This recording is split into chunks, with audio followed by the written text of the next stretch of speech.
오늘의 말씀은 사무엘상 11장 6절에서 7절 말씀입니다. 사울이 이 말을 들을 때에 하나님의 영에게 크게 감동되매 그의 노가 크게 일어나 한 겨리의 소를 잡아 각을 뜨고 전령들의 손으로 그것을 이스라엘 모든 지역에 두루 보내어 이르되 누구든지 나와서 사울과 사무엘을 따르지 아니하면 그의 소들도 이와 같이 하리라 하였더니 여호와의 두려움이 백성에게 임하매 그들이 한 사람같이 나온지라. 아멘. 작년 2013년 5월에 영국에서 한 마라톤 대회가 열렸는데 역사적으로 전무후무한 사건이 생겼습니다. 1등을 제외한 5천 명의 선수 전원이 실격 처리되는 그런 놀라운 사건인데, 내용의 그 사건의 발단이 이렇습니다. 중간쯤 갔을 때 1등과 2등의 격차가 벌어지기 시작합니다. 근데 1등은 제 코스를 잘 달렸는데 문제는 2등으로 들어오는 선수가 1등이 보이지 않아서 갈림길에서 어디로 가야 됩니까? 이렇게 안내위원에게 물었는데 안내해 주는 사람이 일리 가면 된다고 해서 글리 갔더니 그게 잘못된 길이었습니다. 그래서 2등을 보고서 3등이 쫓아가고, 그리고 그 뒤에 무리들이 5천 명이 몽땅 2등을 보고 쫓아갔는데 나중에 가보니까 제 코스가 아니었어요. 주최 측에서 이걸 어떻게 처리할까? 혹시 42.195km 거리만 맞으면 완주해 준 걸로 해주자 해서 거리를 측정했더니 265m가 모자라서 결국 5천 명 모두가 실격 처리되었다는 거예요. 이 대회를 참여하기 위해서 어떤 사람은 수년 전부터 연습을 하고 외국에서 비행기를 타고 온 사람도 있고, 많은 준비를 한 사람들이 한 번의 잘못된 안내위원의 가이드 때문에 자신들의 모든 꿈을 다 잃어버린 어처구니 없는 사건이었습니다. 제가 이 사건 이야기를 들으면서 두 가지를 생각해 봤습니다. 하나는 한 사람의 지도자가 정말 중요하구나. 한 사람이 잘못 인도하니까 2등도 3등도 그리고 5천 명 모두가 잘못된 길로 갔다는 거예요. 여러분, 한 사람이 잘못하면 그 책임은 그 사회 전체가 져야 되는 일들이 있어요. 그래서 우리가 지도자를 잘 뽑아야 돼요. 여러분들이 그냥 감성에 또는 그냥 여러분들이 무관심 속에 그러는 게 아니라 정말 우리가 지도자를 잘 뽑아야 되는 것은, 지도자 한 사람이 잘 뽑히면 우리가 그 공동체 속에서 함께 행복을 누리지만 그 사람 하나가 잘못되면 우리 전체가 져야 되는 사회적 그 연대, 제가 두 번째로 생각하는 게 이 사회적 연대 책임이라는 거예요. 뒤따라가는 사람들은 사실 아무런 잘못이 없잖아요. 그냥 그 속에, 그 무리들 속에 속해 있다는 이유 때문에 그런 결과를 함께 겪어야 돼요. 사실 2등부터 꼴등까지 5천 명이 잘못한 게 없죠. 앞서가는 사람이 잘못 인도했기 때문에 사회적 책임을 함께 지는 거예요. 우리 주변에 보면 죄 없는 아이들, 그리고 정말 성실하게 살아가는 일반 서민들, 근데 그런 분들이 왜 고생을 해야 되고 왜 고통을 당해야 됩니까? 그 이유는 공동체 속에 속해 있기 때문에 그들도 할 수 없이 어려움을 당하는 거예요. 오늘 우리가 읽은 사무엘상 11장의 말씀은 바로 나는 잘못한 게 없는데 내가 공동체 속에 있는 것 때문에 어려움을 당하는 사람들의 이야기가 소개되고 있습니다. 또 오늘 이야기는 사울이 왕이 되어서 첫 번째 전쟁을 치르는 이야기이기도 합니다. 자, 역사 이야기니까 여러분이 좀 잘 들으셔야 돼요. 이 이스라엘 역사를 여러분에게 지금부터 설명해 드릴 텐데, 이스라엘에 길리앗 야베스라고 하는 그 지역이 있습니다. 그냥 보통 우리가 야베스 지역이라고 하는데, 이 야베스 지역의 사람들이 역사적으로 굉장히 어려운 한때를 만나게 됩니다. 어느 날 이스라엘에 어떤 일이 생기느냐, 이스라엘은 지금 이제 아직 왕이 다스리기 전이니까 12지파가 각각 땅을 분배해가지고 각각 이렇게 자기 지역을 다스리면서 지파끼리 뭔가 모여가지고 할 일이 있으면 합의를 하는 그런 구성체죠. 그리고 이제 사울이 이스라엘의 첫 번째 왕이 되고 국가를 만드는 이 단계예요. 근데 사울이 왕이 되기 전에 이스라엘의 역사 가운데 무슨 역사가 있었느냐? 어느 날 베냐민 지파의 불량배들이 지나가던 한 부부를 끔찍하게 폭행을 하고 몹쓸 짓을 하고 그리고 잔인하게 그 부부를 죽이는 사건이 있었어요. 어떤 사람들이요? 베냐민 지파라니까요. 너는 얘기해라 뭐 그런 건 아니죠. 예. 베냐민 지파의 불량배들이 몹쓸 짓을 해서 이렇게 죄 없는 부부가 죽게 됐어요. 그리고 이 소문이 이스라엘 전역에 쫙 퍼졌어요. 그랬더니 다른 11개의 지파 사람들이 아니 저렇게 나쁜 짓을 하고도 이 백주 대낮에 벌겋게 저놈들이 살아서 다니는 걸 우리가 봐야 되느냐, 저놈들을 응징하자 해가지고 11지파의 사람들이 모여가지고 베냐민 지파를 쳐들어가서 그렇게 끔찍한 사고를 일으킨 그 사람들을 아주 그냥 응징을 했죠. 응징을 가서 모두가 들고 일어나가지고 이렇게 억울한 일을 우리가 벌을 줘야 한다. 그래서 11개 지파 사람들이 이 베냐민 지파에 몰려가가지고 그들을 응징을 합니다. 그런데 베냐민 지파를 놔두고 11개 지파가 다 모여가지고 이 사람들을 혼내주자 이렇게 할 때 이 11개 지파에 함께 동의하지 않고 그냥 가만히 나는 그런데 끼고 싶지 않아. 그리고 거기에 참여하지 않은 사람들이 있었어요. 그 사람들이 바로 길리앗 야베스 지방의 사람들이에요. 왠지는 모르겠지만 11개 지파가 이렇게 불의한 일을 그냥 볼 수가 없다 해서 정의로운 마음으로 일어서서 응징을 하려고 전쟁을 하려고 할 때 이 길리앗 야베스 사람들은 뒷짐을 지고 침묵하고 아무런 액션을 취하지 않고 함께 참여를 하지 않습니다. 그랬더니 11개 지파 사람들이 무슨 생각을 했을까요?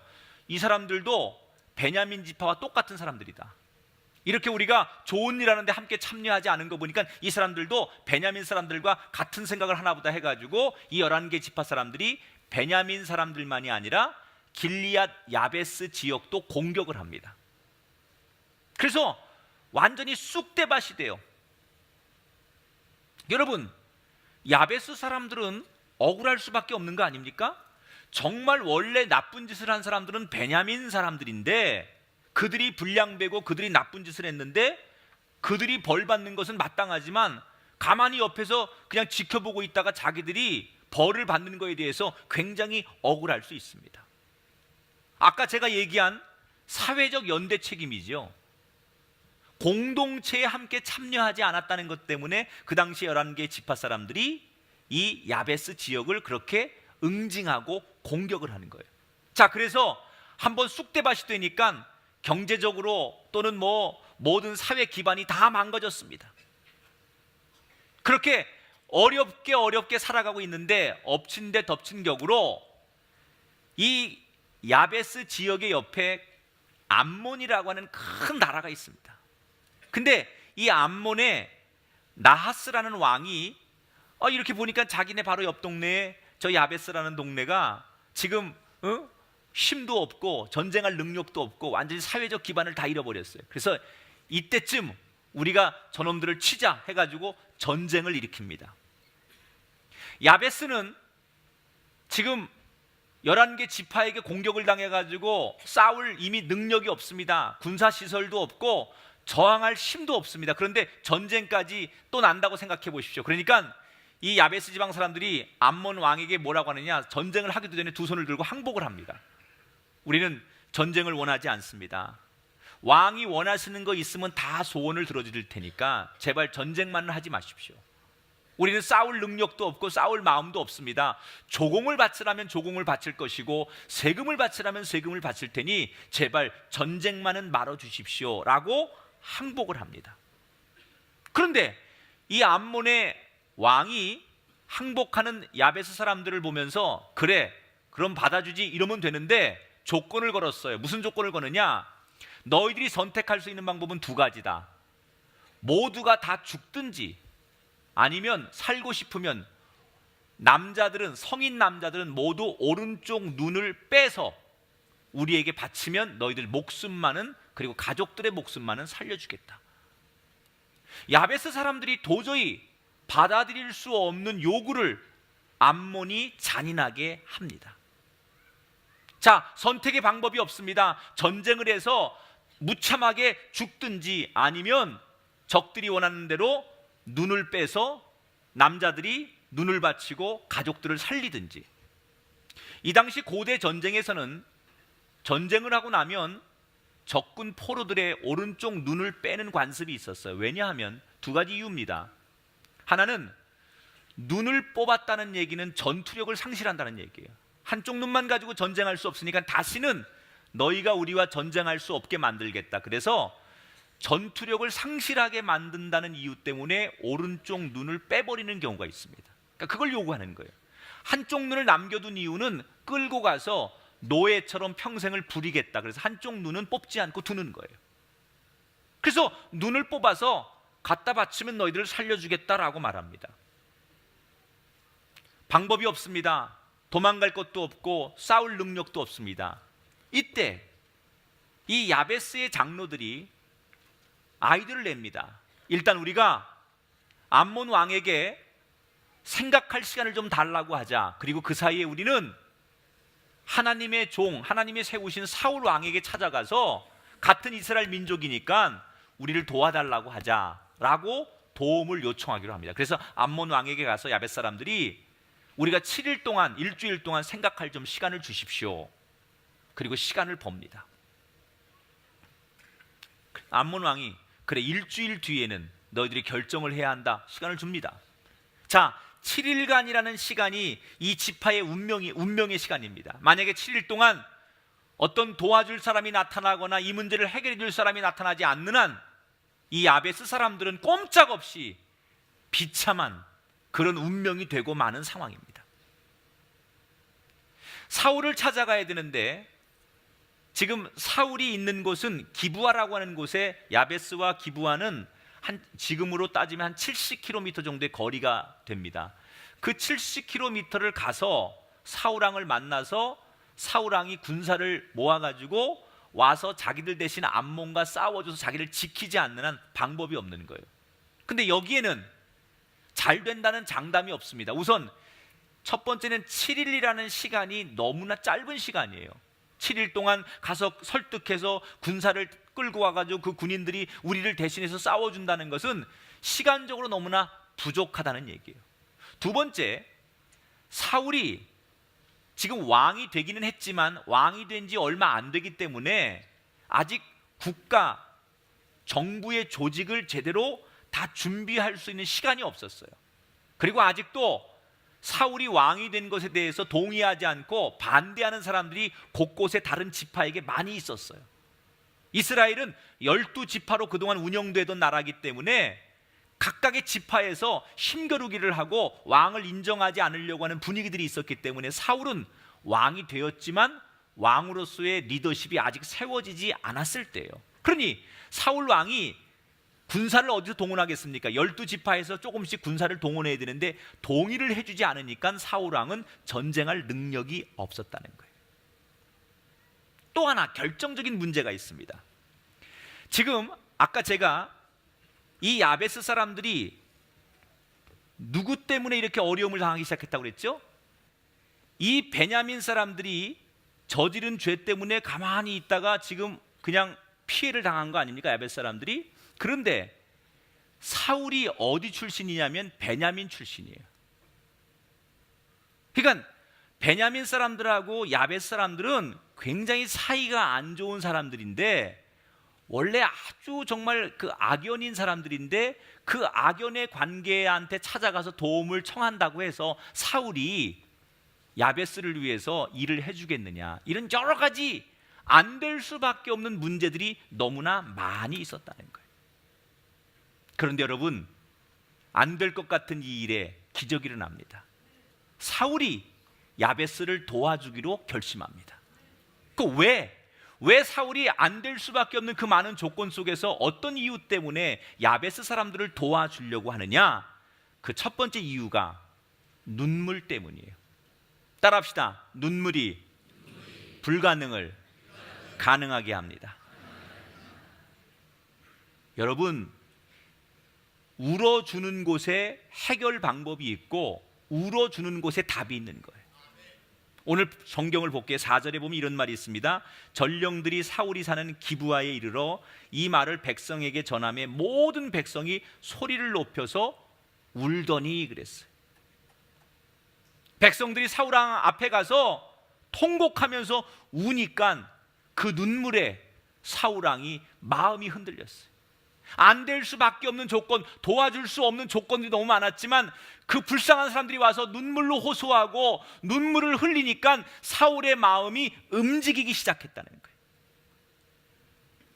여러분, 우리가 사는 이 세상에 정말 회복되어야 될 것 중에 하나가 저는 눈물이라고 생각해요. 그리스도인들이, 이 땅의 기독교인들이 정말 해결해야 될, 회복해야 될 가장 중요한 덕목 중에 하나가 뭐냐? 눈물을 회복해야 돼요. 얼마 전 우리 모든 뉴스에서 참 안타까운 사건 하나를 접했습니다. 세 모녀가 함께 자살을 했습니다. 큰딸은 당뇨에 고혈압을 앓고 있는 환자였고 작은 딸은 신용불량자였습니다. 그래서 할 수 없이 나이 많은 어머니가 두 딸을 부양하며 어렵게 살아갑니다. 그런데 그 어머니가 하필 지난 1월 달 넘어져서 팔을 다쳐서 기부스를 합니다. 더 이상 식당에 나가서 일을 할 수 없게 되고 그는 돈을 벌지 못하자 세 모녀가 자살을 결심합니다. 그런데 정말 안타까운 것은 마지막에 유서처럼 봉투에다가 주인 아주머니에게 봉투에다가 편지 하나를 써놓고 그 안에 돈을 집어넣는데 그 사연이 전해지면서 더욱더 우리의 마음을 아프게 했어요. 그 봉투에 써놓은 글귀입니다. 주인 아주머니께 죄송합니다. 마지막 월세와 공과금입니다. 여러분, 죽는 사람이 그 주인 아주머니에게 공과금하고 월세까지 다 챙겨서 마지막까지 자기 할 도리를 다 하고 죽었다는 거예요. 내가 이분들의 삶을 잘 모릅니다. 이분들이 어떻게 살아왔는지 잘 모릅니다. 그러나 이 한 글귀를 보면서 이분들은 세상에 정말 똑똑하고 잘나고 유명한 어떤 사람에 비해서도 정직하게 살려고 노력했던 정말 아름다운 분들이라는 생각을 했어요. 그렇지 않겠습니까? 마지막 죽으면서까지 그 주인 아주머니에게 피해를 주지 않으려고 공과금하고 월세금을 챙겨놓고 스스로 목숨을 끊는 이분들이야말로 정말 남에게 피해 주지 않고 정직하게 살려고 했던 착한 분들이다라는 생각이 들어요. 우리 사회가 학생들은 공부하기 힘들다고 목숨을 버리고 어른들은 벌어먹고 살기 힘들다고 목숨을 버리고 부자들은 인생의 의미가 없다고 허무하다고 목숨을 버리는 세상이에요. 여러분, 어느 누구 하나 마음 편하게 사는 사람이 없는 세상, 그게 지금 우리가 살고 있는 세상이에요. 그러면 이렇게 어려운 시대, 누구 하나 행복하지 않다고 말하는 이 시대를 살릴 수 있는 방법이 뭡니까? 정부에서 내놓는 복지 대책입니까? 아닙니다. 복지 대책 가지고 절대 이 나라 백성들을 행복하게 할 수 없습니다. 이 나라 백성들을 행복하게 하는 것은 딱 하나예요. 함께 울어줄 수 있는 사람들이 있어요.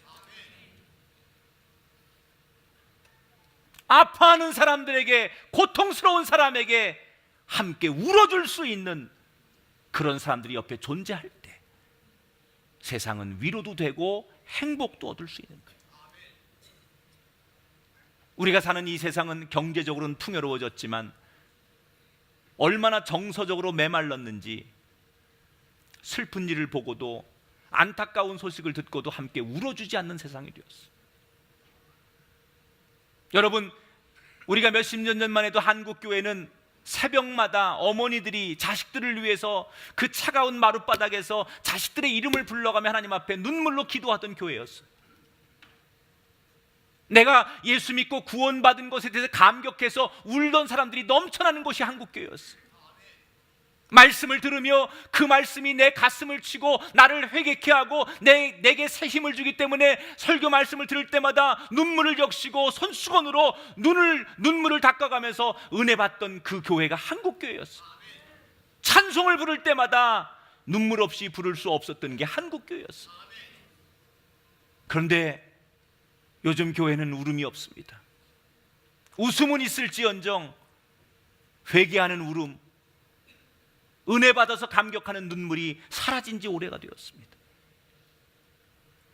여러분, 저는 바라기는 우리 교회가 안산 시민들을 위해서 울어줄 수 있는 교회가 되기를 축원합니다. 여러분, 부모님이 자식을 위해서 눈물로 울며 기도할 수 있는 부모가 되기를 주의 이름으로 축원합니다.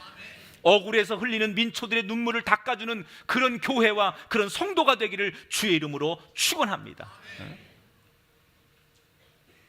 눈물이 회복돼야 돼. 오늘 사울의 마음을 움직인 첫 번째 단초가 눈물이에요. 그들이 무슨 철학적인 논리를 가지고 가서 정치적인 딜을 한 게 아닙니다. 그저 가서 마음을 열고 진실하게 눈물로 그 얼굴을 마주 대했을 때 사울의 마음이 그 눈물 때문에 움직였다는 거예요.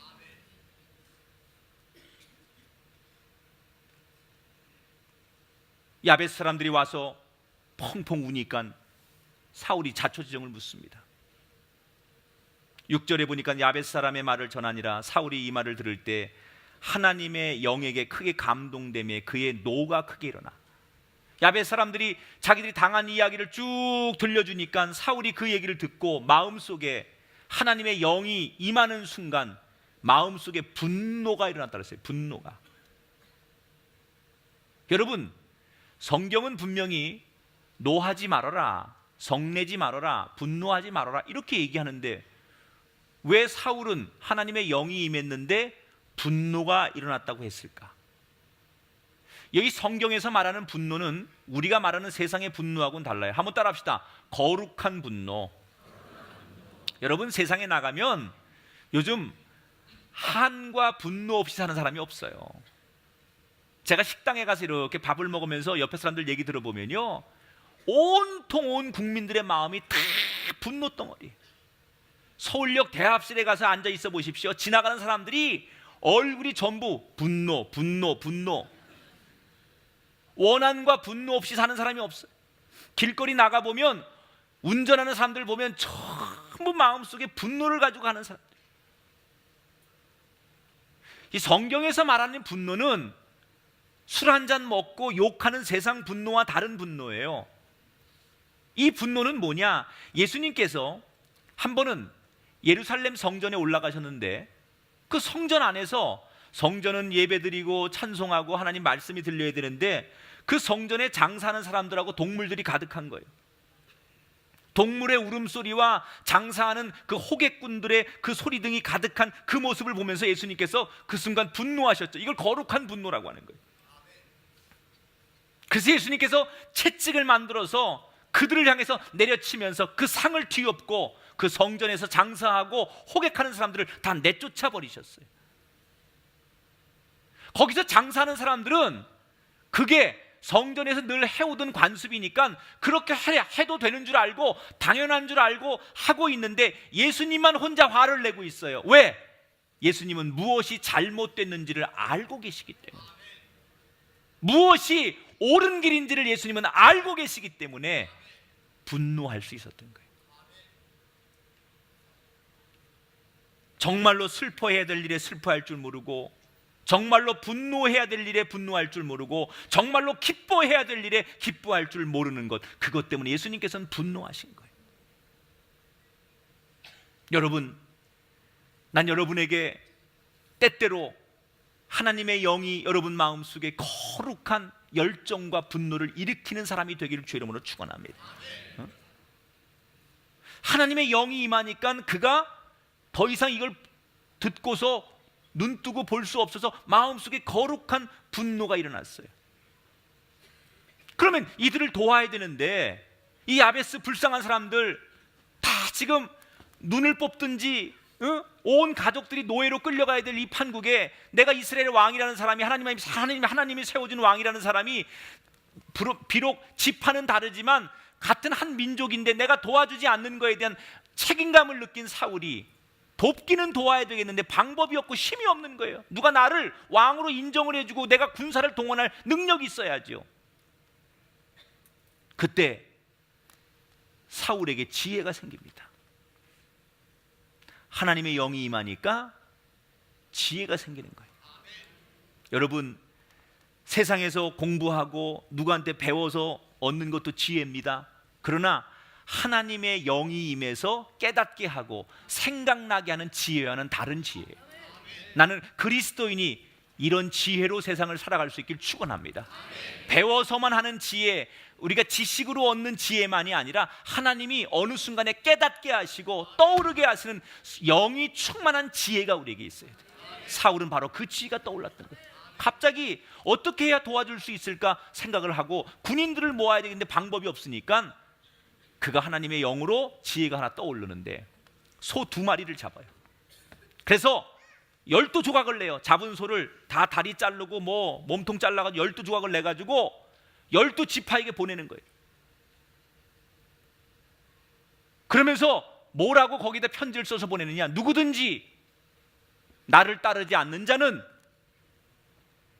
너희 지파가 가지고 있는 소들이 다 이렇게 갈기갈기 찢겨지게 될 것이다. 어떻게 보면 협박이지만 이것은 사울은 지금 한 번도 전쟁을 해본 적이 없어요. 이 왕이 되어서 첫 번째 치르는 전쟁이에요. 정치를 해본 적도 없는 사람이에요. 그런데 어디서 이런 단호함이 나왔을까요? 어디서 이런 중요한 결단력이 나왔을까요? 성령께서 그의 마음속에 강하게 그런 마음을 주시는 거예요. 그래서 그 소를 12개로 쪼개가지고 각 지파에 보내니까 그걸 받아본 사람들이 조금 전까지는 사울을 왕으로 인정을 안 했거든요. 사울을 무시했거든요. 야, 무슨 네가 왕이냐? 너 같은 왕은 우리가 왕으로 인정할 수 없어. 너 같은 사람 100사람이 있어도 무섭지 않아. 이렇게 각 지파가 사울 왕을 인정하지 않고 무시했었는데 그 조각난 소를 받아보고서 편지를 받아보고서 모든 지파의 사람들이 성경에 보니까 사울을 갑자기 두려워하기 시작했다.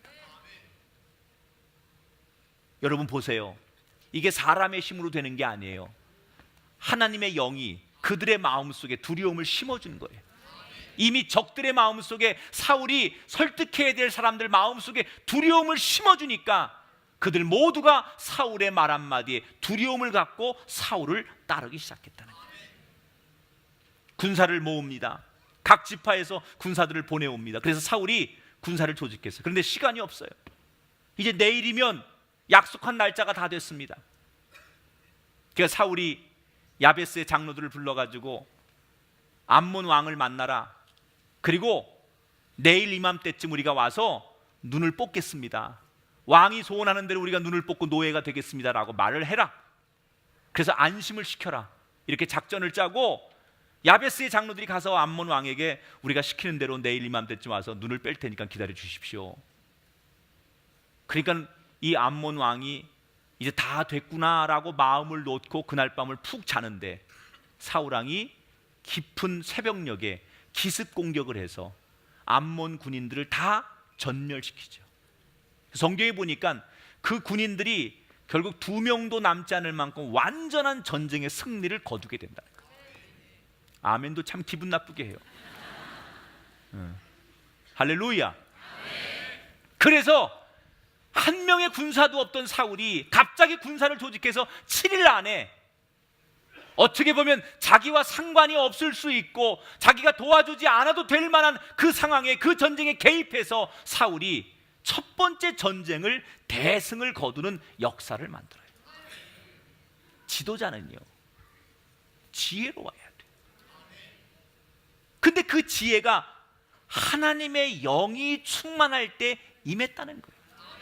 여러분 혹시 나는 배우지 못했고 나는 머리가 아둔하고 나는 좀 세상에 대해서 아는 것이 좀 부족할지라도 나는 하나님이 여러분을 깨닫게 하시고 하나님이 순간순간 여러분이 선택할 수 있는 영의 눈을 밝게 하셔서 세상 그 어느 누구보다도 앞서가고 정말 훌륭한 인품으로 세상을 살게 되는 복된 사람이 되게 하실 줄 믿습니다. 제가 지도자론을 얘기할 때 꼭 기억하는 사람이 어니스트 세클턴이라는 사람을 늘 기억합니다. 남극을 정복한 탐험가요 모험가입니다. 이 세클턴은 참 훌륭한 지도자예요. 이 세클턴이 2번의 남극 정복에 도전해서 실패를 합니다. 그런데 포기하지 않고 다시 남극 정복을 3번째 도전해요. 5,000명의 지원자 가운데 27명을 뽑습니다. 그리고 그 남극 정복에 대한 꿈을 꿉니다. 특별히 저는 이 세클턴의 얘기를 읽으면서 그의 실패담, 세클턴이 성공했을 때 말고 실패했을 때 그 이야기가 제 가슴속에 참 지도자는 이래야 되는구나. 한 번은 이 세클턴이 인듀런스 호를 타고 남극 도전 중에 배가 한가운데서 얼어붙게 됩니다. 자, 배가 얼어붙어서 꼼짝을 앞으로 가지도 못하고 뒤로 가지도 못합니다. 배 안에 식량은 점점점 바닥이 납니다. 바깥에는 영하 70도를 오르락내리락 합니다. 대원들은 두려워 떨고 있습니다. 이때 대장인 세클턴이 이들은 모두 다 죽겠다 생각을 하니까 3명의 대원과 함께 자기들이 지금 있는 곳에서 1000km 떨어진 그 출발지였던 사우스 조지아 섬 기지에 구조 요청을 하러 가기로 결심을 합니다. 그래서 길이 6m의 조그만 구명보트를 타고서 1000km 떨어진 곳에 가려고 나서기 시작합니다. 세클턴이 가기 전에 남은 부하들을 배에 놓고서 이렇게 얘기합니다. 나를 믿어라. 나는 반드시 돌아온다. 내가 너희를 살리러 돌아올 테니까 절대로 포기하지 말고 꼭 살아있어야 된다. 그 한마디를 남기고 3명의 대원과 함께 그 영하 70도를 오르내리는 그 추위를 뚫고서 조그만 구명보트 하나를 타고서 기지로 되돌아갑니다. 남은 대원들이 그 세클턴의 말 한마디를 믿고 먹을 것이 없으니까 펭귄을 잡아서 허기를 달래고 그 참혹한 추위에 발이 썩어 들어가도록 버티기 시작합니다. 그러는 사이 이 세클턴은 말할 수 없는 고생을 하면서 1280km의 트레이크 해협을 통과하고 도끼 한 자루와 로프의 의지의 마지막 고비인 해발 3000m의 얼음산을 넘어서 간신히 기지에 도착하게 됩니다. 그리고 조난당한 지 634일째 되는 날 칠레 정부가 급파한 군함으로 세클턴은 섬에 남아있던 대원들을 단 한 명의 희생자 없이 구조하는 데 성공하게 됩니다. 만약에 세클턴이라는 훌륭한 지도자가 아니었다면 그 많은 시간 동안 대원들은 다 거기서 생명을 잃고 흔적도 없이 사라졌을 거예요. 포기하려고 할 때마다 그들을 다독거리고 용기를 주고 앞장서서 위험한 일을 한 지도자가 있었기 때문에 모두를 살릴 수 있었다는 거예요. 그런데 더 중요한 얘기는 지금부터예요. 이 세클턴이 그렇게 조난을 당하고 나서 자기 아내에게 편지를 하나 보냅니다. 그런데 그 편지 내용 중에 이런 글귀가 있어요. 사랑하는 여보, 우리가 얼음산을 넘을 때 우리 일행은 분명히 3명이었는데 나는 4명처럼 느껴졌다. 너무 이상하게 생각이 돼서 동료들에게 물어보니 그들도 다 그렇게 느꼈다고 한다. 분명히 우리는 3명인데 왜 4명이 걷는 것 같지? 라고 모두가 느꼈다는 거예요. 그러면서 이 세클턴이 아내에게 편지하면서 힘들고 어려웠던 여행 내내 하나님께서 우리와 동행하셨음을 나는 경험했다. 할렐루야. 훌륭한 리더는 하나님의 영이 충만해야 돼요. 내 힘만 갖고 되는 게 아니라 하나님의 영이 충만할 때 사울처럼 그 불가능한 상황 속에서 지혜가 떠오르고 방법을 찾게 되고 그래서 모든 난관을 이기게 되는 거예요. 여러분에게 이런 은혜가 이런 충만함이 있게 되시길 주의 이름으로 축원합니다. 성도가 갖춰야 될 미덕 가운데 하나가 저는 이 사울을 보면서 우선순위라고 생각해요.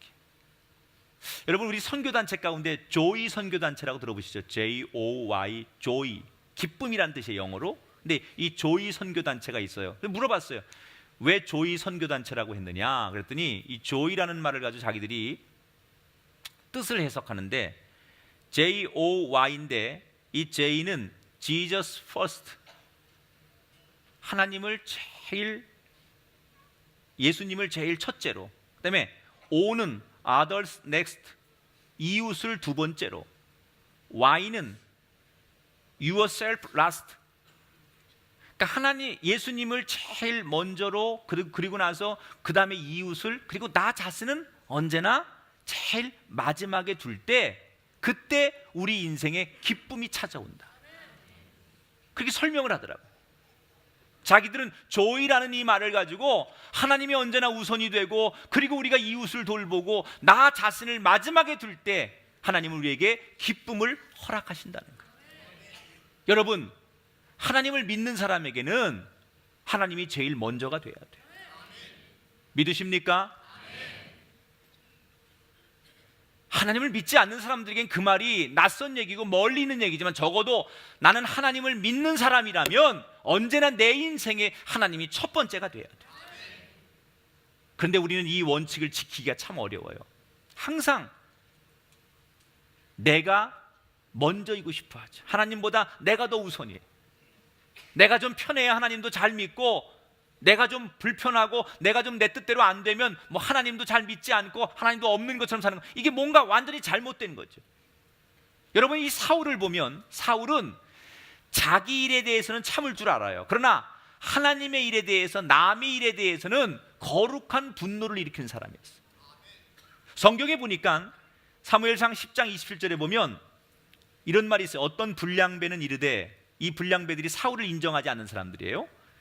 사람이 어떻게 우리를 구원하겠느냐 하고 멸시하고 예물을 바치지 아니하였다. 사울의 왕됨을 인정하지 않고 그 말에 순종하지 않았다. 그런데 그 다음 얘기가, 사울은 그럼에도 불구하고 잠잠하였더라. 이스라엘의 여러 족속들 가운데 불량배라고 표현하는 무리들이 사울을 무시하고 멸시했어요. 그러나 사울은 거기에 복수하거나 분을 품지 않고 잠잠했다는 거예요. 자기 일에 대해서는 조용했어요. 그런데 자기 일이 아닌 이웃의 길리앗 야베스의 문제가 터지자 자기 일보다 더 분노하며 온 힘을 다해서 대신 싸워줬다는 거예요. 그래서 하나님은 사울을 왕으로 세우시는 거예요. 그런데 여러분, 더 놀라운 사실이 있습니다. 이 야베스 사람들이 그렇게 자기들이 완전히 인생의 극한 상황에 있을 때, 사울이 그 베냐민 지파하고 야베스 지파가 서로 사이가 안 좋음에도 불구하고, 사울이 자기가 처지가 어려움에도 불구하고 자기들 도와줬단 말이에요. 그래서 야베스 사람들은 평생토록 이 사울의 은혜를 잊지 못해요. 남들은 사울 왕이 나쁜 놈, 뭐 못된 놈 다 욕을 해도 끝까지 사울 왕을 지지해주고 사울 왕에 대한 고마움을 잊지 않았던 사람들이 야베스 사람들이에요. 여러분 잘 알다시피 사울 왕이 계속 이렇게 하나님 앞에 참 겸손하게 잘했으면 좋을 텐데, 중간에 결국 그는 교만해서 하나님 앞에 버림을 받잖아요. 그래서 이 사울 왕이 마지막 그 최후의 그 삶이 블레셋과의 전쟁을 하다가 전쟁에서 집니다. 사울 왕이. 그래서 블레셋 사람들이 자기를 잡아다가 죽일까 봐 두려워서 스스로 자살을 합니다. 사울 왕이 마지막 자살을 하잖아요. 그러니까 블레셋 사람들이 사울 왕의 시체를 걷어다가, 그 아들들의 시체까지 걷어다가 성벽에다가 못을 박아가지고 시체를 걸어둡니다. 그리고 이스라엘 백성들에게, 너희들이 섬겼던 왕이 이렇게 비참하게 죽었으니 너희들 저항할 생각하지 말아라, 이렇게 메시지를 전합니다. 이스라엘 백성들 모두가 벌벌 떠는 거죠. 블레셋이라는 나라가 쳐들어와서 자기 왕과 그 왕자들의 시체를 갖다가 성벽에 걸어놓고서 싸울 테면 싸워봐라 그러니 누가 나서겠습니까? 아무도 무서워서 나서지를 못하고 있습니다. 바로 그때 이 야베스 사람들이 그 위험천만하고 무서운 상황에서 사울의 은혜를 잊지 못해서, 비록 사울이 중간에 왕노릇 제대로 못했지만 그래도 자기들에게 베푼 그 은혜를 기억하면서 밤에 몰래 목숨을 내놓고 그 성벽에 올라가서 사울의 시체를 훔쳐서 내려옵니다. 그리고 그 썩은 그 시체를 무덤에 고이 묻어주고 장사를 잘 치러줘요. 처음에 야베스 사람들이 암몬 왕에게 7일간 유예 기간을 얻어서 사울에게 구원을 요청했듯이 똑같이 이 야베스 사람들이 7일간 금식까지 행합니다. 만약에 사울이 아니었다면 역사적으로 야베스 사람들하고 베냐민 사람들은 계속 원수였을 거예요. 사울이 자기 일이 아닌 그 이웃의 일을 우선순위에 두고 그 이웃을 향해 베풀었기 때문에 두 지파 간에 원수로 살아야 될 그 원수들이 화해하는 피스메이커 역할을 사울이 감당했다는 거예요. 이게 역사에 나오는 이야기예요. 사랑하는 여러분, 세상에는 다 원칙이 있어요. 물은 위에서 아래로 떨어지는 거고요. 다 이 세상에는 법칙이라는 게 존재합니다. 법칙, 순리가 존재해요. 그 순리를 무시하면 사람은 절대로 아무리 뛰어나도 인간이 행복할 수 없어요. 여러분, 어떻게 순리를 무시하고 삽니까? 겨울이면 겨울답게 살아요. 지금은 순리적으로 아멘을 해야 될 때야.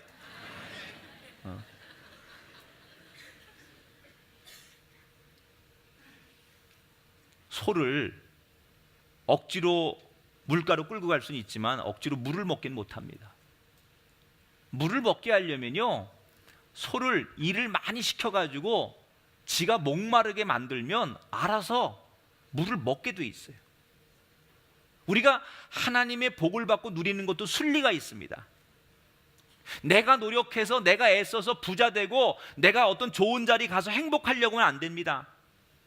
하나님은 하나님을 제일 먼저 두고 이웃을 사랑하고 나 자신을 낮추는 사람, 이 순리를 따르는 사람에게 하나님은 오늘도 여전히 이 시대에 그 사람을 축복하시고 사용하시는 줄 믿습니다. 사울은 그래서 이 순리를 따랐기 때문에 전쟁에 이기고 서로의 부족 간의 원수됨을 화해시키는 피스메이커의 역할을 감당했다는 거예요. 사랑하는 여러분, 우리가 그리스도인으로서 오늘 갖춰야 될 세 가지의 미덕이 있어요. 눈물을 회복해야 돼요. 그리고 정말 성령이 충만한 지혜가 여러분에게 있게 되길 바랍니다. 그리고 우리 삶에 언제나 나를 앞세우는 인생이 아니라 하나님이 앞서지고, 그리고 이웃을 앞세우고, 그리고 나는 정말 그 뒤따라가는 인생이 될 때 우리의 인생은 그 순리대로 가기만 하면 꽃이 피어야 할 때 꽃이 필 것이고, 아침에 해가 돋아야 할 때 해가 돋을 것이고, 그 순리대로 살아가는 하나님의 복된 백성들이 되시기를 주님의 이름으로 축원합니다.